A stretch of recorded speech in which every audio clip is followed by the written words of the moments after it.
அன்புள்ளம் கொண்ட கும்பராசி அன்பர்களே, கும்பராசின்றது காலபுருஷத்தில் 11வது வீடா இருக்கு. இந்த ராசிக்கு அதிபதி சனி பகவான்.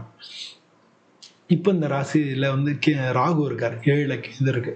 பொதுவா அந்த கும்பராசி அன்பர்கள் வந்து கொஞ்சம் புரிஞ்சுக்க முடியாது, வெளிப்படையா பேச மாட்டாங்க, பாதி சொல்லிட்டு பாதி இது பண்ணுவாங்க.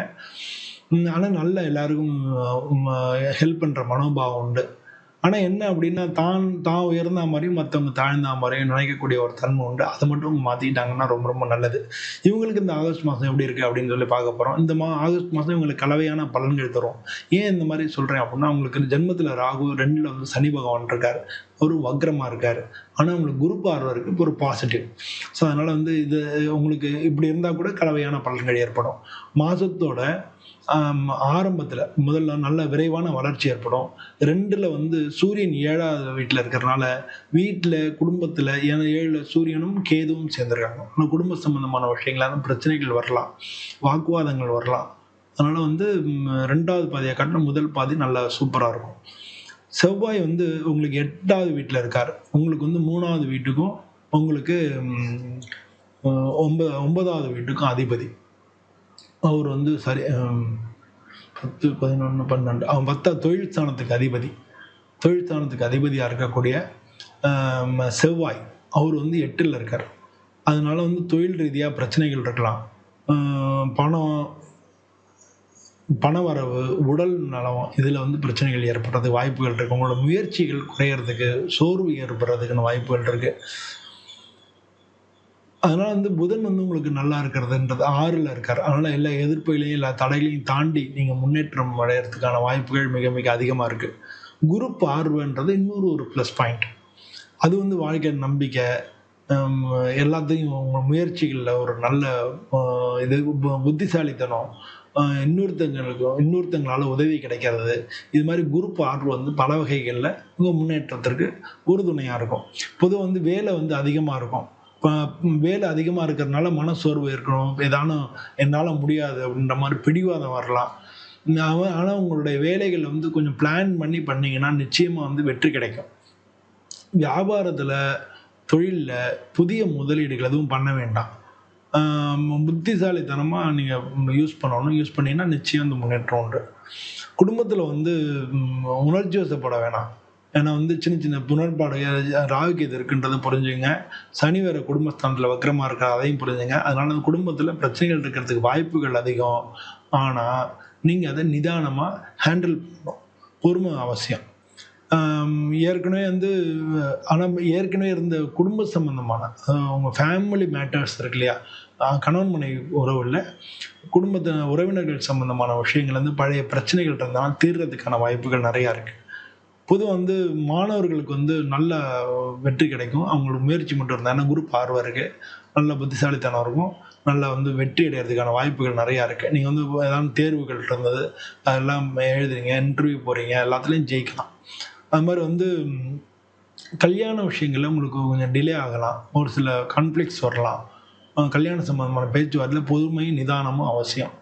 அதனால வந்து வரக்கூடிய காலங்கள் நல்லா இருக்கு. அதனால இப்போ வந்து குரு பார்வையும் இருக்கு. அதனால வந்து கொஞ்சம் பொறுமையா பேசுனீங்கன்னா ஜெயிக்கிறதுக்கான வாய்ப்பு அதிகம். உங்களுடைய தசாபுதிகள் அதையும் பொறுத்து தான் இருக்கு இல்லையா? அதனால அதை இது பண்ணிக்கணும். பொதுவாக வந்து உடம்பு வந்து கொஞ்சம் சோர்வா இருக்கும். அதனால முன்ன மாதிரி இல்லை, உடம்பு தெம்பு குறைஞ்ச மாதிரி ஒரு ஃபீலிங் இருக்கும். அதனால வந்து நீங்க தண்ணி நிறையா குடிக்கணும். டீஹைட்ரேஷன் ஏற்படாமல் இருக்கிறதுக்கு சரியான நேரத்துக்கு சாப்பாடு சாப்பிடணும். இது மாதிரிலாம் பண்ணிட்டீங்கனாலே நல்லாயிருக்கும். ஏன்னா இல்லை ஸ்கின் அலர்ஜிஸ் வரலாம், ஜெரிமான கோளாறுகள் வரலாம். அது மாதிரி வந்து நீங்கள் எங்கேயான ட்ராவல் பண்ணுறீங்கன்னா ட்ராவலில் கவனமாக இருக்க வேண்டியது ரொம்ப அவசியமாக இருக்குது. டெய்லி எதாவது எக்ஸசைஸ் பண்ணலாம், தியானம் பண்ணலாம். இதெல்லாம் வந்து உங்களுக்கு முன்னேற்றத்துக்கு, உங்களுடைய மனசோட தெம்புக்கு வழிவகுக்கும். அது மாதிரி அப்போ தான் வாழ்க்கையில் நீங்கள் எல்லாத்தையும் ஹேண்டில் பண்ணி முன்னேற முடியும். பொதுவாக வந்து இந்த மாதத்தில் சிறந்த நாட்கள் எது அப்படின்னு நான் சொல்கிறேன், குறித்து வச்சுங்க. அந்த நாட்களில் முக்கியமான காரியங்கள் செஞ்சுக்கலாம். இந்த மாதத்தை பொறுத்தளவில் 3ஆம் தேதி ஆகஸ்ட் 3, 6, 10, 15, 21, 23, 31 இந்த நாட்கள்லாம் உங்களுக்கு நான் சிறப்பாக இருக்குது. இந்த சந்திராஷ்டம நாட்கள் ஆகஸ்ட் 23 அதுலேருந்து சந்திராஷ்டம நாட்கள் வருது. சந்திராஷ்டம நாட்களில் நீங்கள் வந்து ஜாக்கிரதையாக இருக்கணும். சந்திராஷ்டமம் அன்னைக்கு ஜாக்கிரதையாக இருக்கணும். சந்திராஷ்டமம் அன்னைக்கு முக்கியமான காரியங்களை தவிர்த்துறது நல்லது. 23, 25 வந்து சந்திராஷ்டம். சந்திராஷ்டம நாட்களில் நீங்கள் முக்கியமான காரியங்களை தவிர்த்துறது நல்லது. அன்னைக்கு வீட்டிலேருந்து கிளம்பி கோயிலுக்கு போயிட்டு அதுக்கப்புறம் வேலைக்கு போகணும். வேலையிலேருந்து வரும்போது கோயிலுக்கு போயிட்டு வீட்டுக்கு வரணும். இது மாதிரி அனாவசியமான வாக்குவாதங்களில் ஈடுபட வேணாம். இல்லாட்டினா அது உங்களுக்கு பிரச்சனைகளை கொண்டே விடும். அதுவும் 2ல் வாக்குஸ்தானத்தில் சனி மகான் வக்ரமாக இருக்கார்.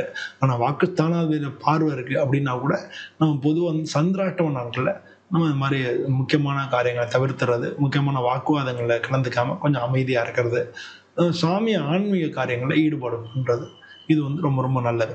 பொதுவாக இந்த ஓம் சனீஸ்வராய நமஹ, சனீஸ்வரன் உங்கள் ராசி அதிபதி தான். ஓம் சனீஸ்வராய நமஹ அப்படின்னு சொல்லி சனிக்கிழமை அன்னைக்கு தியானம் பண்ணுறது, ஒரு 11 முறை 27 முறை சொல்கிறது, அது மாதிரி நவகிரகங்களை போய் வணங்குறது, இதெல்லாம் ரொம்ப நல்லது.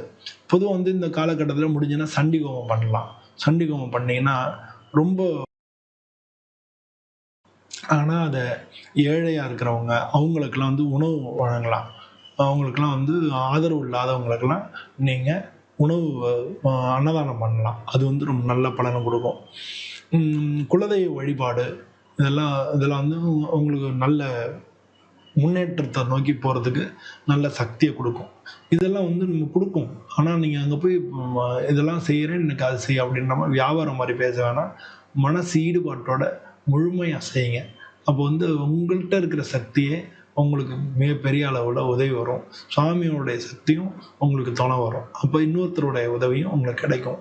அப்படி கிடைச்சதுன்னா வாழ்க்கையில் எல்லா விஷயங்கள்லையும் தடைகள் தாண்டி முன்னேறலாம். உங்களுக்கு எல்லா வாழ்க்கையில் முன்னேற்றங்கள் கிடைக்கணும். இதே மாதிரி இன்னொரு வீடியோவில் நான் உங்களை மீண்டும் சந்திக்கிறேன். அனைவருக்கும் நன்றி, வணக்கம்.